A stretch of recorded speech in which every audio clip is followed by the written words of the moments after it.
बच्चों, आज आपका बीएससी फर्स्ट सेमेस्टर का पहला आगमन लाल बहादुर शास्त्री महाविद्यालय डिग्री कॉलेज में। जैसा कि हम लोग पहले भी बताए थे कि शिक्षा और दीक्षा ये दो चीज़ें हैं। शिक्षा होगा विषयगत और दीक्षा आपके आता है संस्कार में, कि हम एक अध्यापक के साथ, एक महाविद्यालय परिवार के सदस्य के साथ किस तरह से बिहेवियर करेंगे, यह आपके व्यक्तित्व का परिचायक होगा कि हम एक अनुशासित छात्र हैं। आपने जब इस लाल बहादुर शास्त्री डिग्री कॉलेज को चुन लिया तो आप निश्चित रूप से जान लीजिए कि आपका भविष्य उज्जवल ही उज्जवल है। लेकिन इसकी शर्त इतनी है कि आप जब इस लाल बहादुर शास्त्री की आन बान शान के लिए नियमित होकर के नियमित कक्षाएं अध्ययन करेंगे, अपने महाविद्यालय परिवार के हर सदस्य का सम्मान करेंगे और उसके साथ नियमित कक्षा लेते हुए अगर आप शिक्षण कार्य करेंगे तो आप ये जान लीजिएगा कि आपका भविष्य उज्जवल है।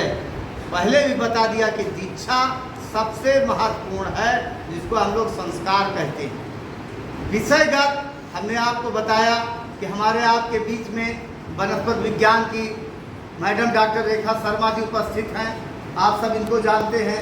इसी तरह से हमारे केमिस्ट्री का मैंने बताया डॉक्टर पुनीत सर उपस्थित हैं, डॉक्टर विश्वकर्मा सर हैं और जितेंद्र सर हैं।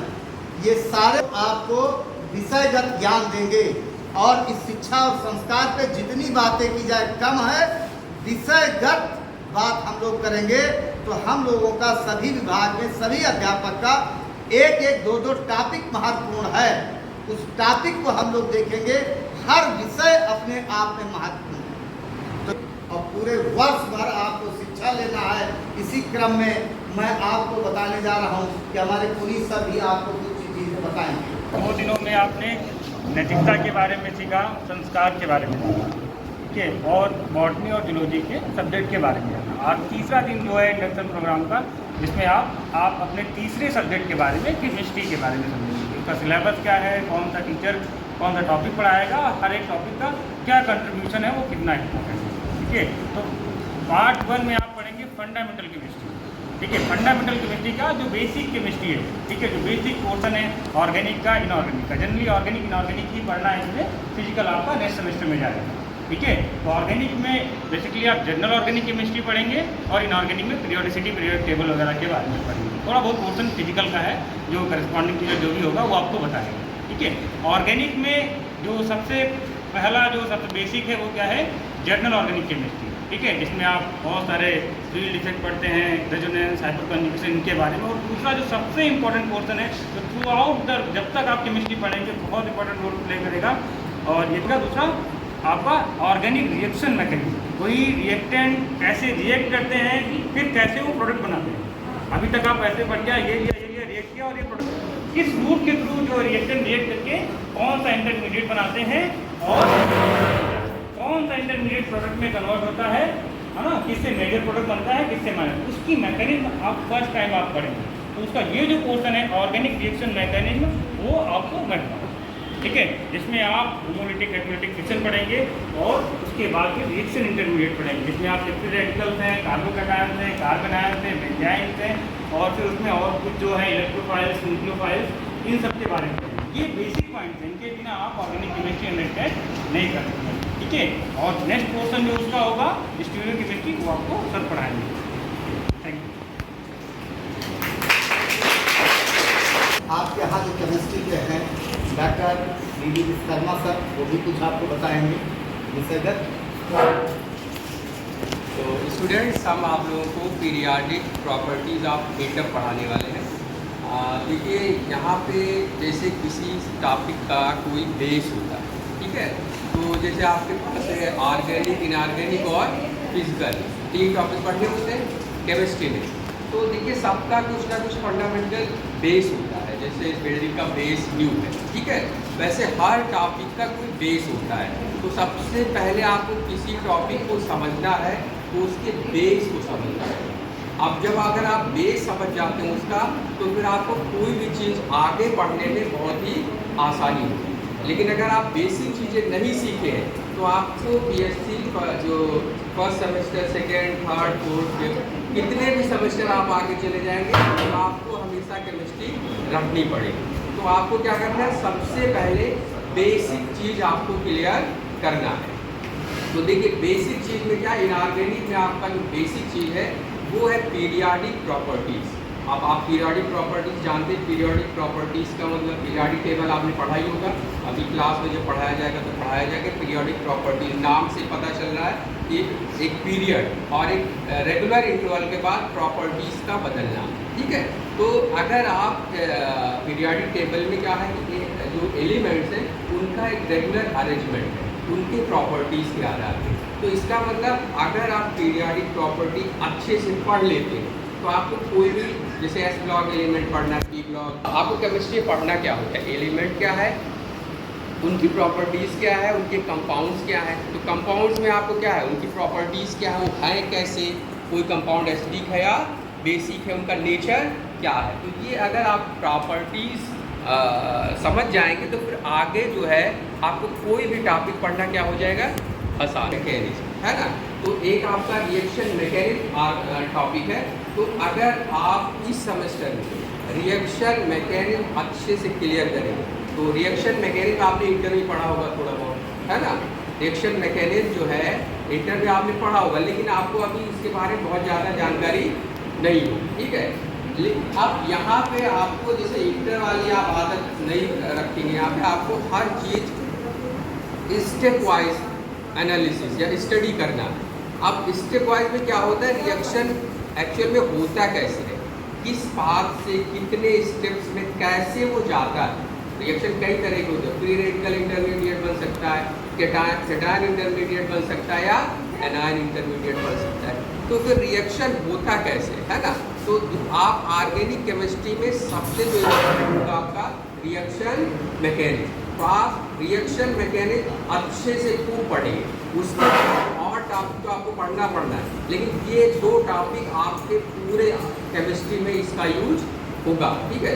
तो आप कुल मिला के मेरा ये बताना है कि अभी आपका जो फर्स्ट सेमेस्टर है इसमें आप बेसिक चीज़ सीखेंगे। सेमेस्टर जो आएगा फिर उसके अगला आएगा, तो उसमें आपको ज़्यादा मेहनत करने की ज़रूरत नहीं पड़ेगी और आपकी जो समझने की क्षमता है वो भी क्या हो जाएगा।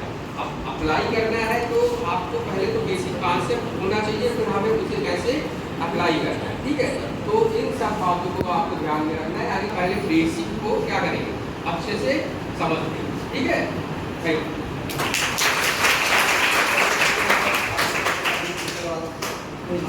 मैं आप लोग से किसान ने बताया जीओसी सबसे इम्पोर्टेंट है और रिएक्शन लिखते हैं।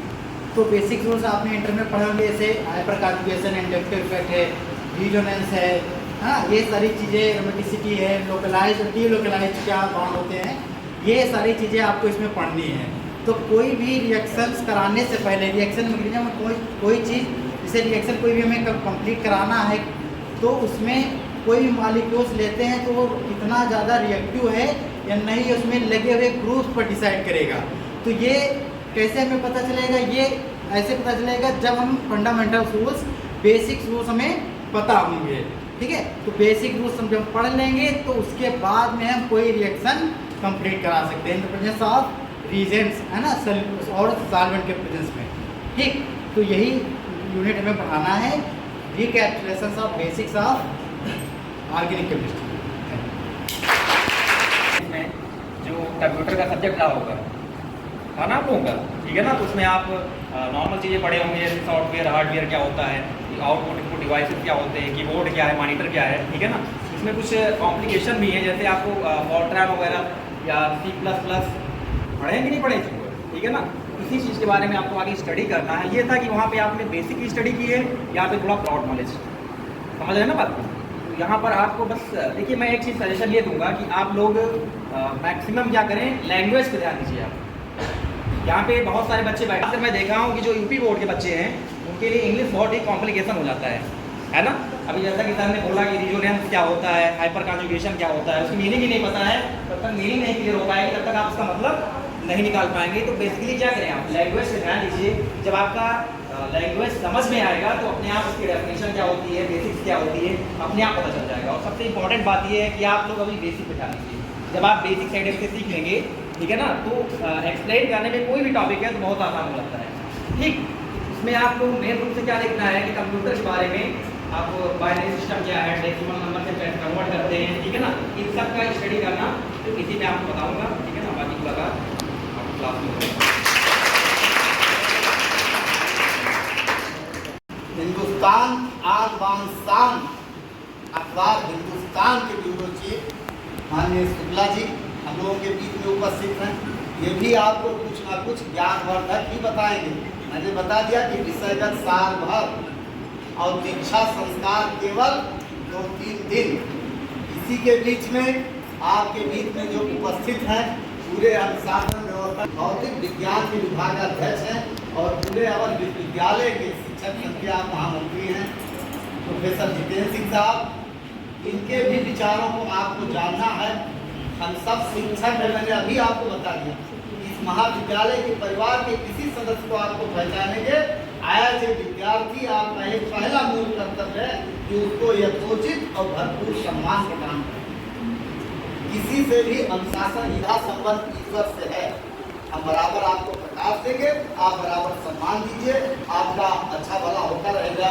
इसी बीच में आपके बीच में है डॉक्टर रवि जी, ये आपके केमिस्ट्री डिपार्टमेंट के हैं। केमिस्ट्री के बारे में ये भी थोड़ा बहुत आपको बताएंगे, जो विषय बताना है, कब पढ़ाना है, क्या पढ़ाना है, कैसे करना है। तो मैं चाहूँगा कि इसमें रवि जी अपनी बात को रख दें।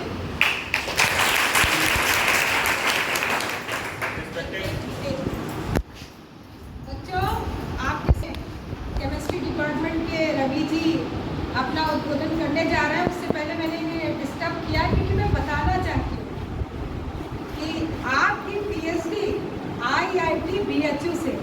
सोच लीजिए कितने दक्ष, कितने पढ़े लिखे, कितने विद्वान शिक्षक आप सभी का मार्गदर्शन करने के लिए इस महाविद्यालय में उपलब्ध हैं।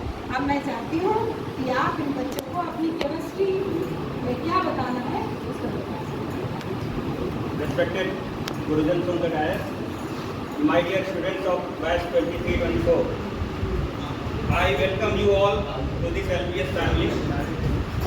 And as Rekha ma'am said, that I did my PhD from IIT BHU. I have seen a diversity of students there, and the effort they made to get success in their life. Similarly, situations are also here. The teachers are here, very talented, having the diverse expertise. They can also deliver you the same things. So, being a teacher, I also expect from your side that you also do something that can be as comparable to the BHU. So if they can, why not you? There might be something lacking.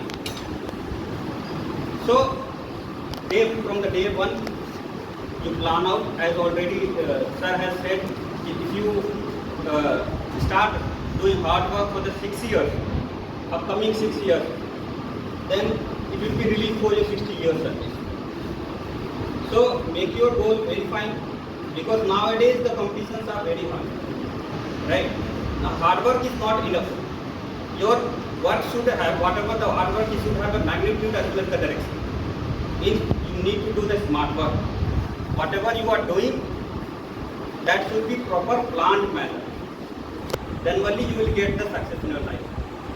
And as already explained, that you must have the long-term goal, mid-term goal and short-term goal. Think that you want to become. क्योंकि अभी तो आपने school life से college life में shift किया है ना।